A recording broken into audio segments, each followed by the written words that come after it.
Bonjour à tous et bienvenue dans le Weeblycast, le podcast qui accompagne votre visionnage de la série classique de Doctor Who. Je suis Nopoman. Je suis l'Aigle. Et je suis Linkat.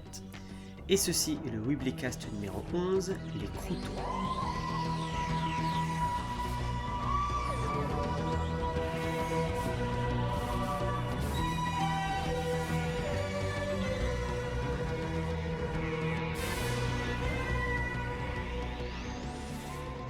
Durant cet épisode, nous allons revenir sur la quatrième histoire de la saison 6 de la série classique de Doctor Who, The Crotons. Bien évidemment, nous reviendrons plusieurs fois sur l'intrigue de l'épisode durant le podcast, donc attention aux spoilers. Au programme de ce podcast, ce mois-ci, pas de l'O3, suite au fait qu'il ait donné une note désastreuse à The Invasion. Nous avons donc décidé de nous séparer de ses services. Le résumé sera fait par l'Aigle, l'équipe de production, donc le casting également sera fait par mes soins. Les trivia et les références nous seront proposés par Linkat. Nous parlerons un peu des paramédias relatifs aux Crotons grâce à l'Aigle. Et enfin, nous donnerons notre avis sur l'histoire. N'oubliez pas que si vous voulez également échanger avec nous et peut-être participer à ce podcast, vous pouvez nous rejoindre sur le chat Discord de la team ou sur le forum. Sans plus attendre, laissons-nous crotonner. Et oui, tout à fait, Nopoman. Donc, commençons par résumer rapidement cette aventure. Nous voilà, cette fois-ci, arrivés sur la planète des Gonds. À ne pas confondre avec les Gorons dans l'univers de Zelda. Je ne saurais pas dire pourquoi, mais ça m'y fait toujours penser. Bref, les Gonds sont actuellement en train de faire une cérémonie rituelle. Deux de leurs meilleurs élèves se voient attribuer le mérite de porter une toge spéciale et d'entrer dans le sanctuaire des Crotons. Les maîtres incontestés des Gonds, qui sont donc dans l'erreur, car nous savons tous que le maître incontesté est Nopoman. C'est très bien. J'apprécie ce résumé. Je suis très content que le 3 ne soit plus là. Le docteur Zoé et Jamie arrivent et se rendent très vite compte de la mascarade. Les choisirs sortent du bâtiment et sont éliminés, réduits au néant. Ils font le tour du bâtiment et rencontrent les Gonds, qui viennent d'accomplir leur cérémonie, ce à quoi nous venons d'assister est donc bel et bien une cérémonie rituelle, dans le but d'aider les Crotons à recréer un monde vivable pour tout le monde, mais surtout eux en fait. Mais ça, ils le disent pas. Les Gonds, étant perdus sans eux, ont donc depuis des millénaires choisi de travailler pour eux. On apprend également très vite que les Crotons manipulent les Gonds qui se servent de leur machine d'apprentissage, car Zoé, qui vient de la tester, en ressort avec plein de compliments en tête et de bons sentiments envers les Crotons. Le docteur aussi se laisse avoir et finalement, les voilà convoqués à devenir les 2 prochains élus pour la cérémonie, alors qu'ils savent très bien ce qui arrive aux élus, et s'ensuit alors la scène la plus hallucinante de l'épisode. « Oh non, docteur, on fait quoi ?»« question compliquée, Zoé !» Là, le chef intervient. « Vous devez y aller, obéir aux ordres, blablabla. Bla, bla, bla. » Il manquait plus qu'un discours patriotique, et moi je chialais. Sauf que non, le docteur et Zoé, ce ne sont pas des Gonds. Ils font pas partie de leur culture. Et tu penses bien que les Crotons, ils le savent très bien aussi. Mais non, argument en scénarium oblige, ils obéissent à leur nouveau maître. Alors que nous savons tous que notre maître est... ils y vont, et qu'est-ce qui leur arrive au juste Ah, ouais, en fait on sait pas trop. Enfin, si. Mais c'est-à-dire que c'est filmé tel qu'on dirait qu'ils connaissent l'orgasme. Mais soit, après tout, les enfants qui regardaient la télé n'ont pas dû se faire la réflexion à l'époque. On se doute bien qu'ils leur scannent l'esprit, et ils en apprennent plus sur les Crotons. Ils possèdent une machine qui transforme l'énergie mentale en énergie, que les Gonds devaient produire une énergie mentale bien inférieure et qu'ils devaient créer de la vie. Tout est clair, okay. C'est extrêmement clair. Okay. Ils sortent du lieu et ne sont étrangement pas exécutés, de la même manière que la fille au début qu'ils avaient réussi à sauver et qui est sortie de sa transe un peu avant ça. Jamie, qui essaye pendant ce temps-là de sauver le docteur et Zoé, manque de se faire tuer pour son cerveau primitif. Je ne fais que citer. Mais les Crotons ne le tuent pas car il connaît le docteur et Zoé, ce qui en fait un avantage. Voilà. Les Gonds préparent alors leur coup d'état. Un groupe de rebelles a décidé de prendre le pouvoir. Et pendant ce temps, notre bon vieux Jamie retourne la situation en faisant dire leur plan aux Crotons, digne des meilleurs James Bond finalement.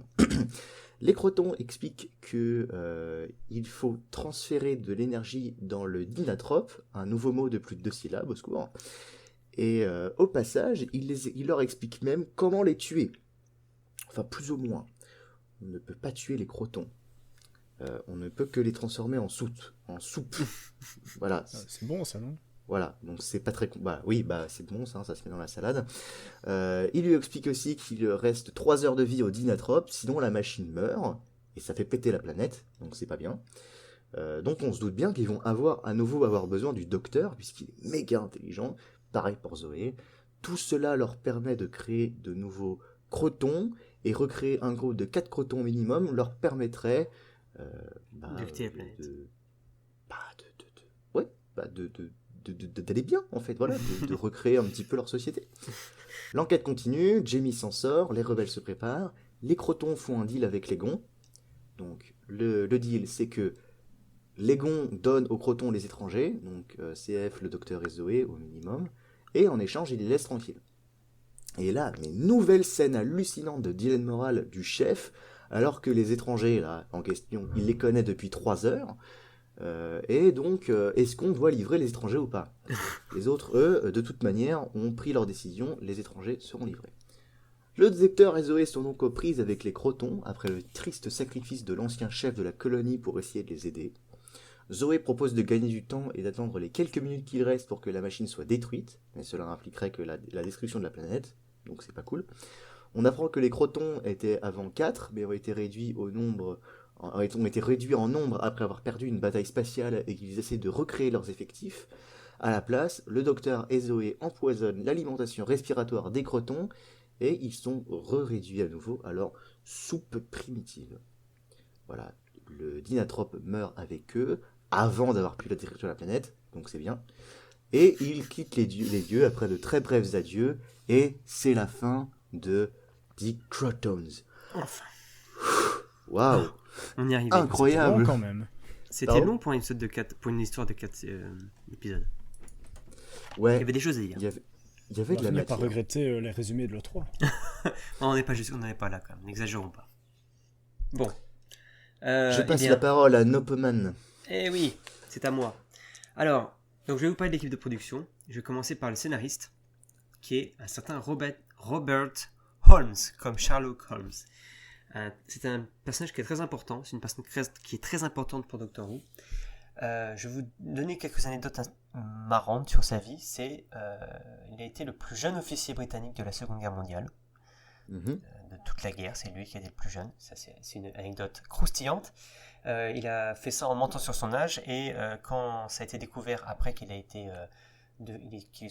soit devenu officier, son chef lui a dit que de toute façon c'était pas grave et qu'il aurait fait la même chose. Bon, voilà. Il est devenu policier après la guerre, et c'est là qu'il a commencé à s'intéresser à l'écriture. Il devient journaliste, et après, suite à ça, de fil en aiguille, il deviendra scénariste pour la télévision.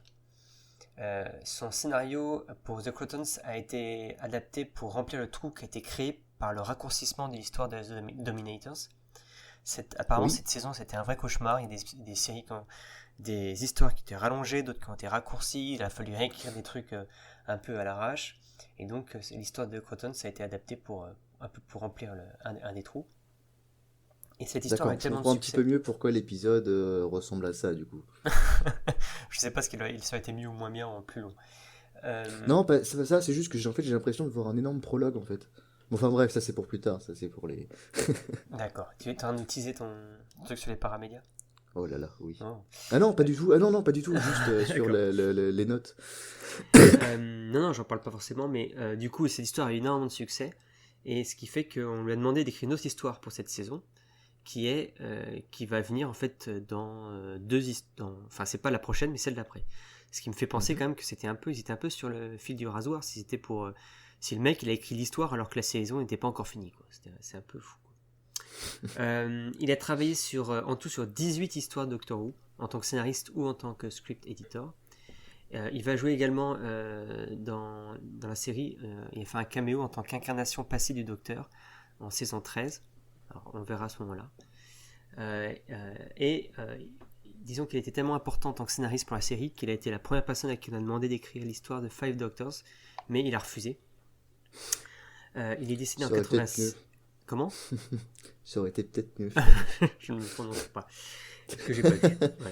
Voilà. Il est décédé en 86. Il était en pleine écriture d'une histoire pour la saison 23 et dont la fin a été changée suite à son décès. Et juste pour vous montrer l'importance que ce scénariste a eu pour la série, je fais une petite sélection des éléments et des personnages pour lesquels qui sont à mettre à son crédit, sachant que j'ai un peu enlevé dans la liste des éléments qui pourraient être spoilers pour la suite, ou des personnages que nous ne connaissons pas encore. Donc c'est lui qui est à l'origine évidemment des Crotons, c'est lui qui a forgé ce qui sera le 3e Docteur, c'est lui qui est à l'origine des Autons et de la conscience Nestine, c'est comme ça en français qu'on dit ? Nestine, ouais. Donc c'est les méchants du premier épisode de la série de 2005. C'est lui qui a inventé le maître, c'est lui qui est à l'origine de Sarah Jane Smith, c'est également lui qui est à l'origine de Gallifrey. Donc Gallifrey était... on savait qu'elle existait, on l'avait vue, mais elle n'avait jamais été nommée, donc c'est lui qui a nommé. C'est lui qui est à l'origine des Sontarans, donc à tel point que ses ayants droit ont gardé les droits des Sontarans et des Autons à sa mort. C'est lui qui est à l'origine de Racilion, et c'est lui qui est à l'origine de l'histoire des 12 régénérations limite des Seigneurs du Temps. Ah, c'est marrant parce qu'il est à l'origine de Racilion sans avoir écrit The Five Doctors, du coup. Peut-être qu'il a pitché l'idée, je ne sais pas. Ouais, c'est possible. Okay. Ça lui fait un bon CV. Oui, ça va. Le mec est important. En tant que réalisateur, on a David Maloney, donc, qui a dirigé The Mind Robber. Donc, je vous laisse vous reporter à l'épisode 9 des Wobbycast. Et maintenant, en termes d'acteurs, alors j'ai quelques acteurs qui sont assez intéressants. On va commencer par Selris, qui est joué par James Copeland. Selris, c'est le chef qui ressemble un peu à Julien Lepers. Et il a joué dans plusieurs films, dans plusieurs séries télé. Donc, comme pas mal d'acteurs à cette époque-là, ils ont un CV justement qui est long comme le bras. La chose qui était intéressante sur ce mec-là, c'est que j'ai découvert que c'était le père d'un certain James Cosmo. Peut-être que le nom ne vous dit rien, mais il a joué dans Highlander, Braveheart, Trainspotting 3, il a joué dans Narnia, et vous le connaissez sans doute puisqu'il a joué Jeor Mormont dans Game of Thrones, c'est-à-dire le Lord Commander de la Garde de la Nuit. Donc c'est quand même un mec... après lui aussi, sa fiche IMDb est extrêmement longue, mais je vous ai fait juste une petite sélection. Il a joué dans Wonder Woman aussi, j'ai oublié de le citer. Oui, donc ça c'est le fils de Julien Lepers. Maintenant on a Abu, je sais plus comment on le prononce, qui est joué par Terence Brown, qui jouera un soldat de Unit en saison 9. Tara, lui c'est le gars qui est pour moi le sosie aussi d'un acteur des Game of Thrones, mais j'ai oublié qui c'était. Tara c'est l'espèce de rebelle, c'est le fils du chef en fait. Il est joué par Gilbert Wine, qui a joué dans l'épisode 9 de la saison 4 de Torchwood. Donc saison 4, c'est la saison qui se passe aux États-Unis, qui n'est pas forcément la meilleure. On a Ilek, qui est joué par Philip Maddock. Alors Ilek, c'est le rebelle, le mec qui veut être le chef, le calife à la place du calife. Le fameux Philip Maddock. Fameux ? Oui, il est très connu en Angleterre, mais je te laisse en parler. En tout cas, il a joué plusieurs fois dans Doctor Who. C'est un linguiste émérite qui a présenté une émission sur la BBC pour enseigner l'allemand. Et donc, il a joué dans le second film Doctor Who, donc qui est Invasion of Earth 2049 AD, c'est ça ? Et il revient plusieurs fois dans Doctor Who, dans la série, sous différents rôles, dont un rôle très important dans la fin de cette saison. Ce qui est assez fou, c'est que j'ai dû chercher dans Google et je ne l'ai pas du tout reconnu. Il est méconnaissable dans ce rôle. C'est tout à fait vrai. Et pourtant, il y a un petit air, hein, mais sinon, oui, quand tu le sais, mais sinon, c'est assez fou. Et je réserve aussi une petite surprise sur Philippe Maddock un petit peu plus tard. Ah, ok. J'espère que c'est pas il a joué dans 2 Big Finish. J'espère que c'était pas ça que tu voulais dire. Bah si. Merde. Non mais t'inquiète, je vais préciser quoi.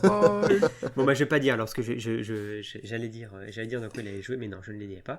Et c'est intéressant, il a été envisagé pour jouer Johnny Ringo dans Gunfighters. Encore.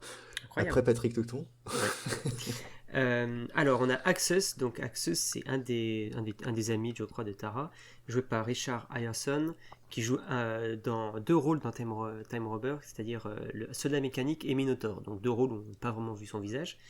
On a Beta. Mind Robber. Comment ? C'est Mind Robber. Mind Robber. Time Robber, ça n'existe pas. Très bien vu. Désolé. On a Beta, donc Beta c'est le chimiste, joué par James Cairncross. Et quand il n'est pas très intelligent. Le meilleur chimiste du monde. Et quand j'ai vu dans quoi il avait joué déjà dans Doctor Who, et quand je l'ai vu, je dis mais bien sûr, parce qu'il joue le maître, en un seul mot, dans Reign of Terror. C'est un des Français, un des deux personnages. Ah ouais, alors là je me souviens plus du tout. Je t'avoue, je me rappelle bien de The Reign of Terror. Je reconnais son visage même dans avec le Recon. Et on Même a avec l'animé. Comment? Même dans l'animé. Oui, il ressemble un petit peu comme dans l'anime. Non, mais c'est Ok. vraiment assez On flagrant. ira voir. Custodian, il est crédité en tant que Custodian. C'est le mec un peu bedonnant qui surveille la pièce et qui se fait agresser par les jeunes. Donc lui, c'est Maurice Selvin et il joue aussi un soldat dans Reign of Terror. D'accord. Et bien, c'est tout ce que j'avais à dire sur les acteurs. Maintenant, je laisse la parole à Linkat qui va nous faire une petite liste d'anecdotes sur cet épisode. Oui, c'est à moi, c'est à mon tour, c'est à moi, écoutez-moi. Oui, on t'écoute. Alors, vous vous souvenez de ce que le docteur récupère dans la fameuse carrière dès qu'ils arrivent là? Il dit, ouais, regardez, ce caillou-là, en fait, c'est du tellure d'hydrogène. Ouais. Et bien, en faisant des recherches, le tellure d'hydrogène, C'est un une des super sto- combustible. Ok, merci Linkat. Ouais, non, Excuse-moi. malheureusement, ça aurait pu donner un peu de carburant peut-être pour le Tardis, mais en fait, non. C'est en fait une des substances avec la pire odeur du monde. Ok, intéressant. Donc ça expliquerait peut-être la toxicité du désert pour les gonds, si jamais en fait voilà. D'accord. C'est pas mal. J'avais aussi trouvé que la première version de cette histoire était en fait intitulée The Trap, le Oui. piège, et Mhm. avait été écrit en 1965. Il avait été commandé pour la saison 2 de Doctor Who, mais en fait la BBC avait dit non, non, non, non, non, ça va pas du tout, les créatures elles ressemblent trop aux mechnodroïdes dans l'épisode The Chess, l'épisode 8 de la saison 2. Mhm. Attends. Moi Je je vois trouvais pas que du tout lesquels c'est. ça ressemblait à des droïdes dans The Chase. Oui. Ok. Bon. Et c'est pour ça que ça a été rejeté. Ah bon Ils ont pu changer le D'accord. design, hein, mais non, ils ont préféré virer l'histoire. Voilà. Et donc en fait finalement en 68, donc on a notre fameux Holmes qui rangeait son bureau, il est retombé en fait sur son scénar et il s'est dit en fait c'était quand même un bon truc, il a reproposé à la BBC avec il a légèrement retouché en fait son scénar, il a appelé le truc The Space Trap D'accord. et la trame narrative de base c'était une planète prison qui était dirigée par des femmes.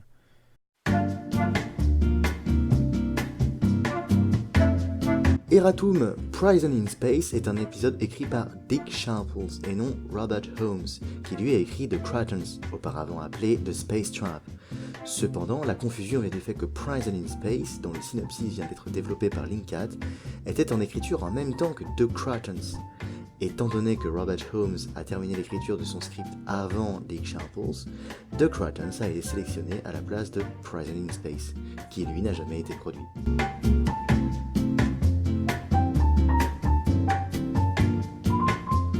Ça aurait pu être marrant, Bah, mais ça m'intéresse vachement plus. En 2 phrases, ça m'intéresse bien plus que tout ce qu'il y a dans Oui, cette voilà. histoire. Oui. ça aurait pu être très drôle, mais juste quand tu repenses au contexte de la De fin des l'époque, années oui. 60, et quand Oui, tu... donc quand la tu BBC a repenses- évidemment refusé ça. Mais tu sais, en fait, justement, cette histoire a été adaptée en format audio. Dis-toi ça. The Space Trap. The Space Prison, ça s'appelle. Parce Ah, qu'en ok. fait, on m'en a parlé, justement, pour un futur, mais très très loin, en fait, dans les podcasts. Je me disais, tiens, ce serait marrant de parler des trucs un peu politisés et peut-être un peu extrêmes. Et de Space Pirates, surtout quand tu le mets un petit peu dans son contexte, pardon, de Space Prison ou de Space Trap, quand tu le mets un petit peu dans son contexte, c'est incroyable parce que c'est une prison dans l'espace dirigée par des femmes, donc dans un truc qui a été écrit à la fin des années 60. Et alors, apparemment, il y a des trucs incroyables là-dedans, genre, il y a Zoé qui se fait laver le cerveau parce qu'il faut dominer les hommes. Et attention, Ok. tenez-vous bien, accrochez-vous. Comment est-ce que Jamie la soigne de ce lavage de cerveau? Avec une fessée. Il Oui. embrasse. Non, c'est vrai. Non. Oh, Oui. Il lui met une fessée pour pouvoir la laver, la soigner ce lavage de cerveau. Donc de voilà, pire en pire. ça partait sur un truc assez intéressant, mais c'est J'ai parti honte d'avoir très loin. Ok. Mais c'est parti très loin dans un gros délire. Donc bon, voilà, c'est dans les Lost Stories du second Docteur. Voilà, si ça vous dit de vous marrer un bon coup, voilà, allez écoutez. J'ai pas trop de kink sur Jamie qui donne une fessée à Zoé, mais bon, je garde ça en tête. Tout à fait. Bon, ensuite, donc c'était aussi la Les petits première fétichistes de histoire. Zoé qui feront, je pense. Voilà. C'était donc aussi la première histoire de Robert Holmes, comme Nopo l'a dit Oui. plus tôt. On a aussi la première utilisation du SDAH. C'est le système de déplacement en cas d'action hostile. Mhm. Je ne sais pas si vous vous rappelez, en fait, à l'épisode 3, si je ne me trompe pas, un des Crotons attaque le TARDIS Il disparaît. et il disparaît. Ah. Zoé est persuadée en fait que le TARDIS a été complètement détruit.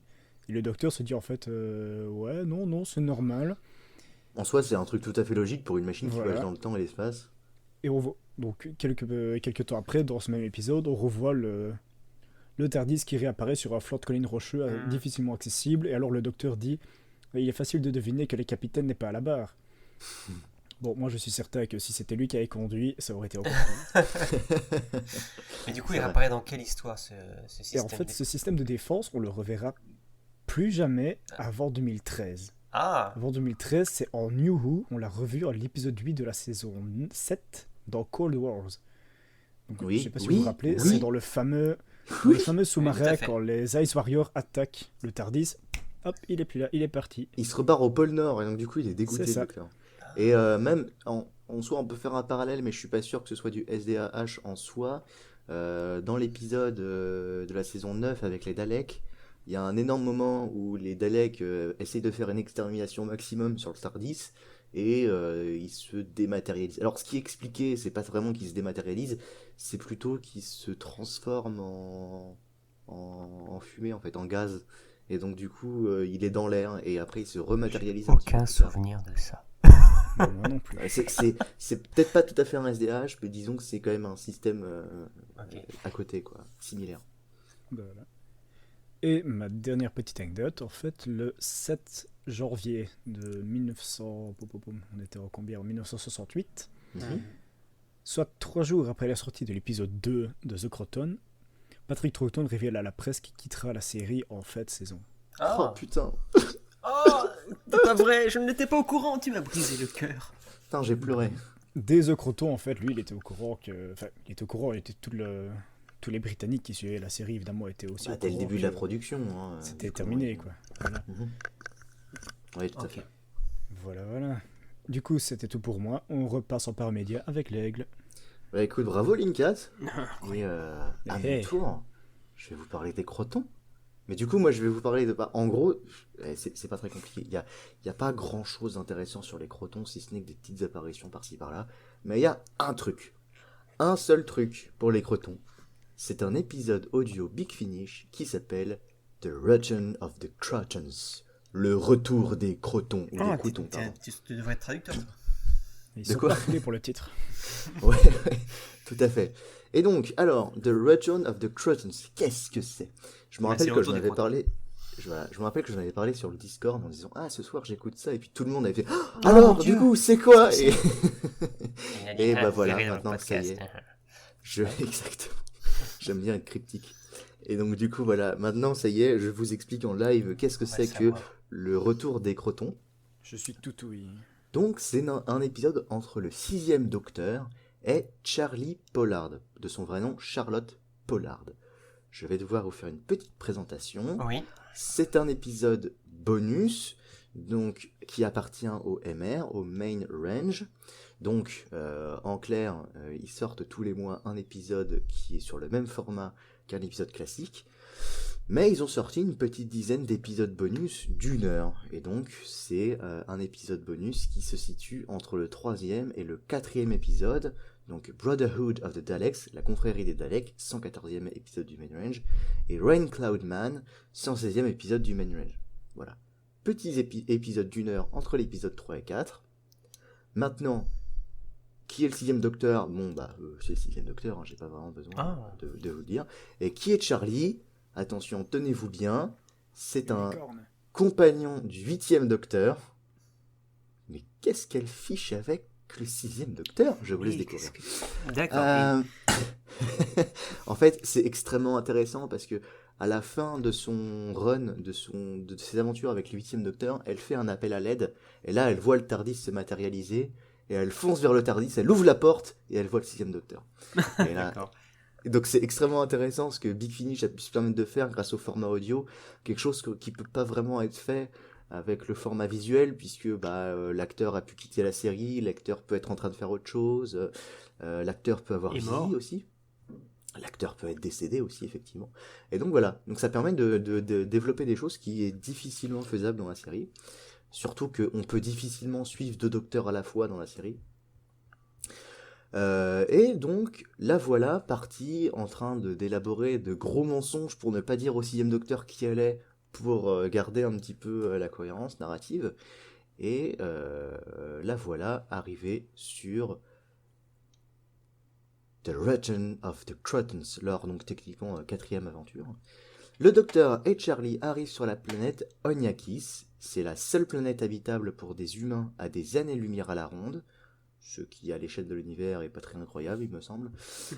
On apprend assez vite qu'il s'agit d'une colonie humaine sur une exoplanète qui a lieu dans un futur très lointain. Et là, l'épisode est très intelligent parce qu'il se sert d'un autre développement de la série pour lier les deux. Un truc que vous n'avez pas encore vu à ce stade de la série, c'est en lien avec l'épisode de Ark in Space. Second épisode de la saison 12 avec le 4e docteur, car on apprend très vite que la Terre est inhabitable depuis des siècles à cause d'éruptions solaires, et que l'humanité a envoyé des colons un peu partout dans l'univers pour se sauver elle-même. Et c'est exactement ce qui explique l'arc narratif de Ark in Space, et donc il y a une énorme référence. On a donc un lien, un approfondissement avec l'univers, à savoir que l'épisode de Ark in Space se le passe en l'an 16096, 16087, mais parce que les personnages se réveillent 10 000 ans trop tard, il faut placer l'épisode de Return of the Crotons plutôt aux alentours du début 7e du... Oui, c'est ça, attends. C'est ça, 7e millénaire, 6087, donc plutôt au début du 7e millénaire. Ok. Autre chose intéressante, toujours en lien avec ça, c'est que chaque colonie humaine est persuadée d'être l'unique à être partie de la Terre. Ça, je sais pas trop pourquoi. Déjà dans Ark in Space, les gars sont persuadés d'être les seuls, ce que le docteur ne croit pas. Et là aussi, les gars sont persuadés d'être les seuls. Dernier bastion de l'humanité. À ce moment de l'intrigue, le docteur et Charlie ont remarqué que les humains ont creusé en sous-sol, en fait, là où ils ont atterri. Ils ont remarqué leur technologie, et en parlant de technologie, les humains découvrent en parallèle de la technologie GON, qui est décrite vraiment, plutôt de la technologie Croton en fait, qui est décrite vraiment exactement comme la technologie qu'on voit dans l'épisode de Crotons. À vrai dire, ils trouvent même les casques passés de mode, ils les décrivent comme passés de mode. Ils trouvent les machines d'apprentissage et fait ah t'as vu? Ah bah il a un peu démodé ce casque et tout. D'accord. Et c'est quand le docteur voit le lavage de cerveau qu'il commence peu à peu à comprendre ce qui se passe, mais les crotons ne sont révélés que tard dans l'épisode. On ne sait pas trop si en termes de chronologie, pour les crotons ça se passe avant ou après l'épisode de Crotons, mais c'est pas très important. Même s'il est dit que le Dynatrope est une technologie dépassée, et qu'ils auraient dormi pendant 3 millénaires, donc on peut supposer que The Crotons se passe bien avant. Voilà. Mais surtout que l'épisode s'appelle The Returns of the Crotons, donc ils auraient du mal à revenir si... Oui, mais ce ne sont vraiment pas les mêmes Crotons en fait. D'accord. C'est pas... Donc ça s'appelle The Return of the Crotons, mais par rapport à nous, je pense en fait. Il y a un côté un peu complot et enquête avec le fait qu'il faut enquêter et dénoncer le chef sur ses agissements chelous. En gros, quand ils découvrent les machines d'apprentissage des crotons, ils se mettent plus ou moins à les réveiller et ils en créent un. La petite théorie du docteur sur ce qui s'est passé, et donc du coup qui fait un peu office de vérité, c'est que les crotons ont dû se cracher là il y a des siècles, et avec leur énergie épuisée, ont dû revenir à leur état de soupe. Ça se passe donc pas sur la même planète que dans The Crotons, qui n'est même pas nommée d'ailleurs. On sait juste que c'est la planète des Gonds. Et donc ce sont vraisemblablement pas les mêmes crotons. D'accord. Première chose intéressante, Philippe Madoc joue dans cet épisode. C'était un gros truc de vente pour l'épisode. Philippe Madoc joue dans l'épisode. Mais accrochez-vous à vos chaises, non, il ne joue pas Ilek. Ça, j'ai pas compris. Enfin, c'est trop bizarre. Genre, ils font un épisode qui s'appelle The Return of the Crotons. Ils s'appellent Philippe Madoc. Et ils décident de se faire se passer ça totalement ailleurs en faisant jouer à Philippe Madoc à un rôle totalement différent. Bon, ok, soit, acceptons. Après tout, ils ont créé un univers qui reste cohérent avec le reste de la série, et donc du coup c'est plutôt intéressant d'avoir ce développement d'univers. Donc Madoc, je vais pas tellement vous refaire son descriptif, hein, puisque notre cher Nopoman l'a déjà fait. Il est assez connu quand même des fans de séries cultes en Angleterre. Il a joué aussi dans Dad's Army et Cosmos en 99. Je suis pas sûr que Nopoman l'ait dit tout à l'heure. Non, j'ai pas, parce que non. Donc, comment décrire cet épisode? Maintenant que je vous en ai fait un petit résumé. Globalement, je vous cache pas qu'il a la réputation d'être extrêmement moyen. D'être un énorme épisode bonus d'une heure qui globalement raconte pas grand chose d'intéressant, mais moi je vais quand même lui donner le mérite de lier l'univers en faisant un pont avec The Ark in Space et du coup en étendant l'univers en fait, en lui donnant une certaine cohérence en fait, en reliant les ponts entre eux. C'est vraiment ce que j'aime avec Big Finish, c'est vraiment leur plus grande force, c'est d'être suffisamment pro-continuité pour pouvoir vraiment coller les trucs ensemble plutôt que de faire plein d'épisodes à part qui n'ont aucune cohérence. Voilà, sinon, c'est vrai que c'était sympa sans plus comme épisode. Je lui donne 6,5 sur 10, voilà, globalement. Donc maintenant, on Si, se met à c'est- noter les épisodes des Paramédias. Alors, quand je les ai vus, oui. Ok, d'accord. Ok. Voilà, je lui donne globalement un 6,5 sur 10, il est sympa sans plus. Je pense que ce que je vous conseille vraiment plus, c'est ce qui se passe entre le 6ème Docteur et Charlie, qui est vraiment très intéressant. C'est même pas important d'écouter l'épisode sur les crotons, tellement que c'est un épisode bonus au milieu du truc. Mais au moins, si les audios vous intéressent, écoutez le Run 6 Charlie, c'est super intéressant, donc je ne peux que vous conseiller. Voilà. D'accord. Et C'est sur noté. ce, je repasse la parole à notre cher Nopoman. Qui va continuer ce introduire podcast. la dernière partie de ce podcast qui est la critique. Et Ouais. voilà, c'était la musique d'introduction de la critique. Donc on va commencer On par ressent le Link jingle, 4. en fait. Link, est-ce que tu peux nous dire ce que tu as pensé de cet épisode? Oui, je peux tout te dire si tu veux. Ah, Oh. dis-moi. Alors, c'était une chouette histoire, Mhm, mais parfois un peu longue. mhm. Alors, c'est vrai, c'était 4 épisodes, mais il y avait des moments où tu te disais, bon, allez, avancez, quoi. Oui. Allez, vas-y que je te pousse, c'est bon, on va pas revenir 4 fois dans la même salle à comprendre que de toute façon, ça sert à rien, puisque les gonds n'ont juste envie que de faire la révolution, mais s'ils la font tout seuls, ça sert à rien. On a compris, c'est bon, on pouvait passer à autre chose, mais bon. Il fallait, à mon avis, scénaristiquement que ça passe comme ça, alors c'est passé comme ça. Ensuite, il y avait plusieurs trucs assez intéressants, dont les fameuses scènes docteur contre ordinateur, où le docteur était là, ouais mais non mais je fais tout ce que je peux, et en fait t'as Zoé qui se fout complètement de sa gueule en lui disant mais non mais t'es vraiment une merde. Ensuite on a Jimmy et le chimiste qui font genre bon on sait pas ce qu'on fait, on fait de l'acide, et on se protège pas du tout nos voies respiratoires. Allons-y, c'était super marrant. Ouais. Et bien évidemment, le dernier truc assez loufoque, c'était Zoé et le docteur contre les crotons en mode bon, mais moi je vais me mettre ici, puis non, en fait, finalement, je vais plutôt me mettre là, c'est très cher. Heureusement, ça animait un peu l'épisode et ça le remontait pour moi. Ensuite, on a quand même des ennemis assez intéressants, donc les crotons, comme l'aigle a pu nous en parler en long et en large. Oui.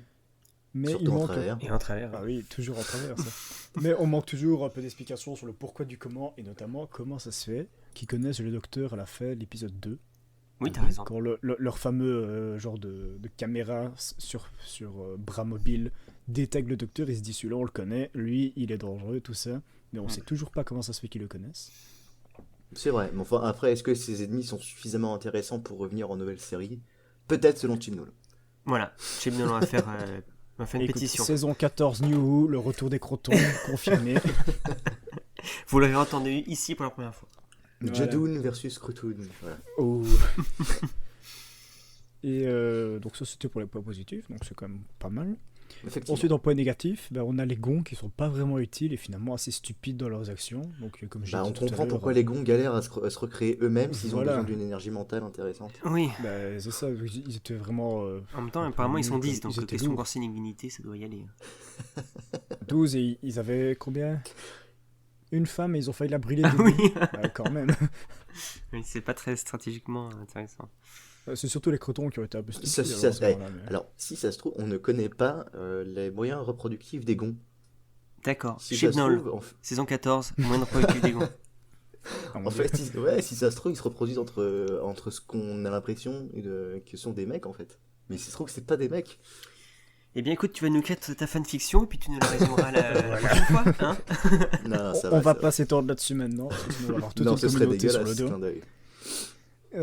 Ensuite, on a une utilisation douteuse des repères géographiques. Alors, Ah bon. vous Explique-toi. vous en souvenez, quand on avait regardé ensemble l'épisode, on s'était dit, tiens, en fait, ils arrivent devant la porte de sortie du Dynatrope. Ils récupèrent quelqu'un et ensuite ils se barrent à gauche. Et ils arrivent comme par hasard en sous-sol dans la cave et on se dit, Oui, là c'était un peu compliqué. dis-moi, Ouais, non, à la limite, je veux bien comprendre qu'ils aient contourné le bâtiment et qu'ils soient rentrés. C'est oh, Ouais, bonjour. bon, quand même, c'est Non. un peu suis pas douteux d'accord. pour moi, voilà. Chibnall, Si saison ils avaient 14. vraiment fait des vraies maquettes, voilà, on aurait tout. Oui, en plus, les Ça maquettes aurait étaient été vraiment parfait. très moches. Voilà. Ce qui me fait un petit total de 7 sur 10 quand même. 7 sur D'accord. 10. Ouais, on a été gentils. Profitons-en. Link, est-ce que tu as eu le temps de regarder Dominators? Ah, c'est Mais une oui. très bonne question que tu poses et tu Mais m'évites oui, de la tout poser. à Est-ce que fait. tu souhaites en parler maintenant pour nous donner ton avis vite fait et nous donner une note? Vite fait, précis, clair et concis. Alors, très bonne histoire quand même. Oui. Quand J'étais même. très, ouais, quand même, parce que je m'attendais pas à ça Ok. en voyant le tout début. Avec, oui, bon, on va juste prendre la planète, on va forer dedans. Bon, bah, ok. Mais encore. Le gars, c'est un guide touristique, soi-disant, et il se fait exploser son vaisseau en 10 Oui. minutes, même pas. Je m'étais dit, bon, ok, dans quoi on se lance? Mais au final, les deux Dominators étaient quand même très intéressants, Effectivement. dont celui qui était assez impulsif, que finalement j'ai quand même beaucoup aimé Mhm. dans son choix, dans ses actions. Mhm. Les machines, donc les fameux. J'ai oublié leur nom. Euh, Les machines de Dominator, on va les Quarks. appeler comme ça, parce que. Oui, les Quarks, voilà, merci. de rien. Bah, ils étaient quand même bien aussi. pas chef C'était pour rien. C'était des machines. Oh, désolé, pas C'était des machines assez intéressantes et m'ont fait un peu penser à Canine dans leur façon de parler. Comme ça, un peu assez aigu. D'accord. C'était marrant. Et puis ensuite, quoi d'autre Oh, ça Bah, peut suffire. Hein. la civilisation qui était quand même assez bien établie. Mhm. Et de Gémy, évidemment, tout en splendeur. Oh. Vas-y, je casse des tanks nucléaires avec des cailloux. Non, c'était vraiment une très bonne histoire. Pas beaucoup de négatifs à retenir. Ok. Non, Et donc, une note comme de ça. Et donc, une note de 7,5 sur 10. Ok. Tu nous rentres C'est ça qui dans l'ordinateur, l'aigle? C'est rentré et du coup ça fait une moyenne de 7,625 et on avait un litige, rappelez-vous, c'est-à-dire qu'il y avait 2 épisodes qui étaient destinés à être 4e meilleur épisode et en fait grâce à ça, alors déjà Linkat est parfaitement dans la moyenne de ce qu'on a donné et grâce à ça en fait ça fait passer l'épisode 5e et donc Tomb of the Cybermen est officiellement le 4e meilleur épisode selon le D'accord. Très bien. Eh bien, revenons à nos croutons. L'aigle, qu'est-ce que tu as à dire sur cet épisode? Alors, globalement, j'ai l'impression de voir un long prologue vers quelque chose qui pourrait être potentiellement bien. Voilà. C'est vraiment comme ça que je résumerai l'épisode. Mhm. C'est un long prologue de 4 épisodes. Et c'est surtout l'épisode 4 qui sauve un peu le tout. Des fois, c'est un peu nanardesque aussi. Par contre, des fois, si on rigole, c'est pour de vrais gags qui fonctionnent. Oui, Le chimiste, c'est vrai. Oui. le docteur qui gagne du temps, Jamie qui est devenu un running gag à ce stade de la série, mais on l'aime quand même. Je suis pas fan de la gestion du truc, avec le plan des crotons, pas forcément très clair, qui le devient un peu plus sur la fin, cependant, faut l'admettre. Ou encore les crotons qui expliquent leurs points faibles à Jamie, voilà. Il manquait plus qu'ils leur donnent leur mot de passe du PC, puis c'était bon, on avait le combo de la connerie. Pas mal de personnages oubliables, pas énormément de charisme, des jeux pas toujours ouf, des clichés et des patterns assez vus et revus dans les réactions des personnages, on va les donner. Mais ce sont nos amis, on les connaît depuis une heure. Mais ce sont nos amis. Je suis le personnage pacifique. Et toi, tu ne comprends pas que je suis le personnage belliqueux qui veut tout mitrailler. D'accord. Voilà. Du coup, même si c'est une répétition, Ça, c'est fait. bah, il y a du potentiel dans les crotons, je dirais. C'est pas forcément ça qui me fera demander un retour dans les news, cela dit. Mais elle a du potentiel à travailler. Chibnall, tu as 4 heures. Voilà. Quelle note? Quelle note? 6,5 sur 10. Très bien. Je remarque que ça a augmenté d'un demi-point par rapport à ce que je donnais historiquement. Ça s'appelle la maturité. Ah oui. Eh bien alors, moi, ça va être très très court. Les points positifs, déjà, c'est que c'est une histoire qui est courte, ce qui nous fait un peu respirer, surtout quand c'est ce niveau d'écriture. C'est un peu méchant de dire ça, mais quand c'est pas extrêmement inspiré, c'est plutôt une bonne chose. Jamie et Zoé sont excellents tous les deux, ils ont tous les deux des rôles bien définis, on n'a pas de problème de gestion des personnages, ce qui est, à mon avis, une des grandes forces de ce trio, de ce groupe-là, à l'inverse de Victoria, dont on ne sait pas trop quoi faire à chaque fois. Malheureusement, les méchants sont peu mémorables, leur plan n'est pas clair du tout, c'est-à-dire que quand on l'a regardé tous les trois ensemble, même à la fin on ne sait plus trop ce qui se passait. On se posait des questions, on se demandait l'intrigue. Attends, il s'est passé quoi? Il revenait en arrière pour essayer de comprendre ce qu'il voulait vraiment faire. Donc, Voilà. Et on ressent C'est vraiment trop bien pas une du tout soirée les popcorn, enjeux. en vrai. Du coup. Résultat, je ne donnerai qu'une note de 6 sur 10, qui est du coup de notre trio la note la moins élevée, si je ne m'abuse. Effectivement. En fait, on a une plongée de 7,65 et vers 6. Quelle est la moyenne ordinateur? La moyenne est donc de 6,5, avec 3 valeurs, hein, cependant. Peut-être que lorsque l'O3 fera son retour, après sa punition, on pourra peut-être lui demander sa note, et donc du coup, ça refera la moyenne un peu autrement. Et donc, du coup, 8e épisode, 8e meilleur épisode sur 11. Donc pas Peux-tu très juste bien nous dire classé. quels sont les épisodes qui l'encadrent? Alors, pire épisode de la série, je crois que c'est... Enfin, pour l'instant... Non, qui encadre, je veux dire. Donc là, on a le 8e, quel est le 9e, quel est le 7e? D'accord, ok. Donc il faut savoir qu'il y a on a noté 11 épisodes, puisqu'on a commencé à Tomb of the Cybermen, et donc du coup le classement se fait à partir de là. Donc 9e meilleur épisode, The Ice Warriors. Donc Ok. les guerriers de glace. Oui. Voilà. Et 7e meilleur épisode, il s'agit de The Abominable Snowman. Ah, ok. Donc, Il faudrait qu'on envisage peut-être de faire un classement par saison, de manière... Enfin, en plus de ça. On y Peut-être. réfléchira plus tard. Tout à fait. Mais après, ce serait bien aussi d'avoir... tu te rends compte qu'on arrivera à la saison 26, on aura Oui, bien sûr, on aura les 172 deux en épisodes. parallèle. C'est-à-dire qu'on aura un classement par saison et un classement général. Ce serait bien d'avoir ça. Effectivement. Ok, eh bien... Merci Alors, à tous. Est-ce que tu as non. quelque chose d'autre à ajouter? Non, en fait, non. Non, je me rends compte qu'on avait parlé de Dominators et tout, donc Non, non, c'est voilà, bon, on a c'est fait très le tour. bien. Tout en ordre. Tout est en ordre. Ok, alors n'oubliez pas de nous rejoindre sur Discord, Facebook et notre forum. Abonnez-vous à la chaîne YouTube, mettez des pouces verts, des étoiles sur iTunes et des commentaires.